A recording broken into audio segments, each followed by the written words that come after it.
Hai, masih bersama saya, Mr. Z, bicara. Tentu saja bicara tentang kebenaran berdasarkan fakta, data, dan realita. Teman-teman, terkait dengan putusan Hakim Pengadilan Tinggi Agama Jakarta yang memutuskan terkait dengan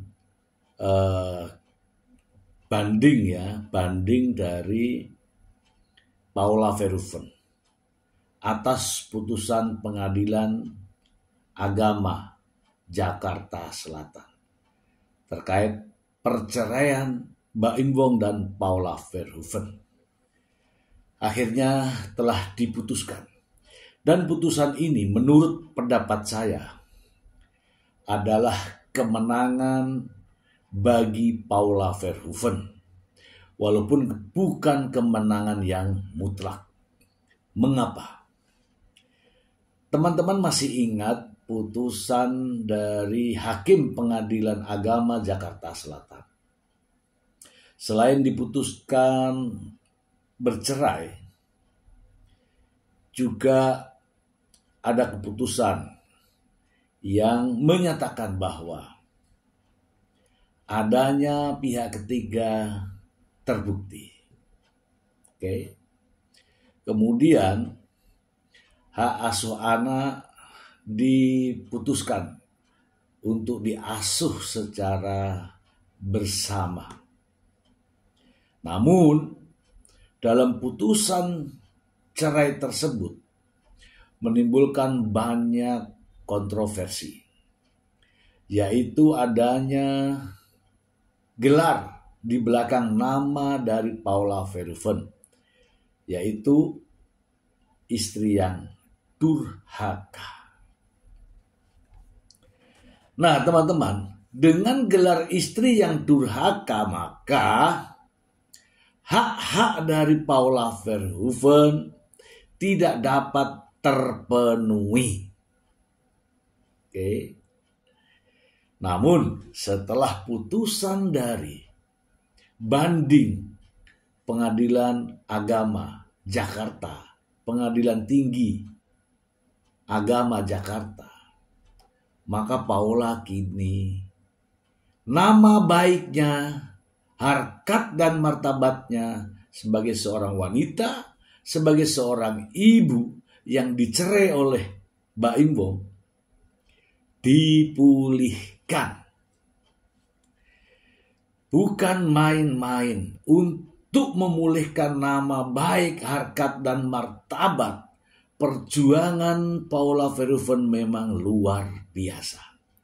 Dan kini apa yang dicari, apa yang diperjuangkan, dikabulkan. Artinya adalah Paula Verhoeven bukan istri yang durhaka. Sebab apa? Istri yang durhaka tidak terbukti.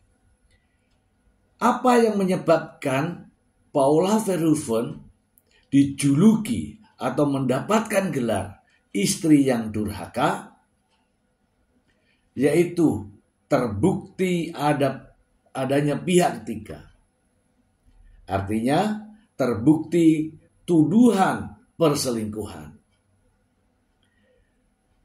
Ketiga, hak-hak dari Paula Verhoeven dengan adanya tuduhan ini dan terbukti di Pengadilan Agama Jakarta Selatan, maka hak-haknya tidak dipenuhi. Ingat ya, itu putusan dari Hakim Pengadilan Agama Jakarta Selatan. Namun setelah banding, putusannya berubah, teman-teman. Paula Verhoeven dinyatakan tidak terbukti sebagai istri yang durhaka. Paula Verhoeven tidak terbukti sebagai istri yang nusyuz. Artinya apa? Artinya adalah tuduhan-tuduhan Baim Wong tuduhan-tuduhan pengacara dengan bukti-bukti yang dihadirkan di pengadilan agama Jakarta Selatan itu semua tidak terbukti. Ada terjadi sesuatu di sebuah ruangan yang eksklusif, keluar dari rumah, bertemu dengan pria, dan sebagainya, dan sebagainya. Itu tidak terbukti. Ya, garis besarnya adalah tuduhan, tudingan, Baim Bong dan pengacaranya yang selama ini digembar-gemborkan tidak terbukti. Sebagai istri yang durhaka, selingkuh, manipulatif, dan sebagainya, itu tidak terbukti. Karena tidak terbukti, maka kalau perceraian itu sudah dari awal memang sudah diniatkan untuk bercerai, jadi nggak ada masalah. Karena tidak terbukti, maka hak-hak atas nafkah-nafkah istri terhadap Paula Verhoeven wajib dipenuhi. Adanya nafkah idah, nafkah mut'ah, nafkah madyah, bahkan hak atas harta gonogini wajib dipenuhi. Oke, terkait dengan hak asuh anak, hakim mungkin memiliki alasan lain selain Baim Bong menuntut atas hak asuh anak. Hakim mengabulkan atas dasar adanya keterangan dari seorang psikolog yang mengatakan bahwa anak-anak ini, dua anak ini, lebih dekat dengan Baim Bong. Saya kira tidak ada masalah. Tidak ada masalah. Paula Verhoeven harus melihat ini sebagai niat yang baik. Bisa saja ada niat Baim Bong terhadap kedua putranya akan dijadikan seorang artis, akan dijadikan seorang pemain sinetron, akan dijadikan sebagai bintang film. Gak ada masalah. Karena Baim Bong juga berlatar belakang sebagai seorang artis. Dan harta kekayaan yang diperoleh juga dari dia menjadi artis. Mungkin Baim Bong memiliki keinginan menjadikan anak-anaknya ini sebagai artis. Ya, Paula Verhoeven juga harus mendukungnya. Tidak ada masalah.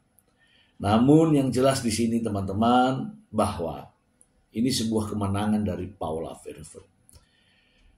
Faktanya adalah hak-hak atas nafkah sebagai seorang istri dipulihkan, dikembalikan. Anda bayangkan, ketika semua ini tadi tidak ada, sekarang ini kembali kepada Paula Verhoeven.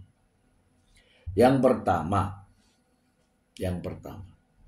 adalah nama baiknya hancur atas putusan dari Pengadilan Agama Jakarta Selatan. Kemudian hak-haknya yang berapa nafkah itu tidak ada, tidak didapatkan. Akhirnya semua kembali. Ada nafkah idah, nafkah mut'ah, nafkah madyah, atas harta gonogini, semua balik. Selain itu teman-teman, Paula Verhoeven juga masih punya hak untuk bertemu kedua putranya, untuk bercengkrama dengan kedua putranya. hanya hakim memutuskan hak asuh anak diberikan kepada Mbak Imbong. Namun Paula juga memiliki hak untuk bertemu. Dan ini kabar yang menggembirakan ya bagi saya ya. Meskipun hak asuh anak jatuh ke Mbak Imbong, kalau saya melihatnya dengan alasan yang tadi, ada keinginan Mbak Imbong untuk menjadikan kedua putranya ini sebagai seorang bintang. Karena ini juga peluang besar bagi anak-anaknya ini. Kenapa? Mbak Imbong sebagai sang sutradara tentu saja akan memberikan peran-peran yang lebih, dengan pelatihan-pelatihan, dengan bimbingan-bimbingan yang lebih kepada kedua putranya. Dengan demikian, putusan ini jelas menutup tudingan atas perselingkuhan, atas pengkhianatan, atas keberadaan Paula Verhoeven di kamar yang eksklusif, atas tudingan tidak setia, atas manipulatif, semua tidak bisa dibuktikan. Hal ini tentu membuat perasaan Paula Verhoeven lebih semangat dibanding sebelumnya. Karena putusan sebelumnya itu justru menjatuhkan Paula Verhoeven. Nama baik, harkat dan martabat sebagai seorang wanita, sebagai seorang ibu jatuh. Tapi kini nama Paula Verhoeven diangkat kembali. Dengan tidak terbukti Paula Verhoeven sebagai istri yang durhaka. Saya tetap mengucapkan selamat atas kemenangan ini, walaupun kemenangannya tidak mutlak, tetapi Paula Verhoeven telah dikembalikan, telah dipulihkan nama baik, harkat dan martabatnya, dan tudingan-tudingan sang pengacara dan juga Mbak Imbong tidak terbukti. Semoga bermanfaat. Terima kasih.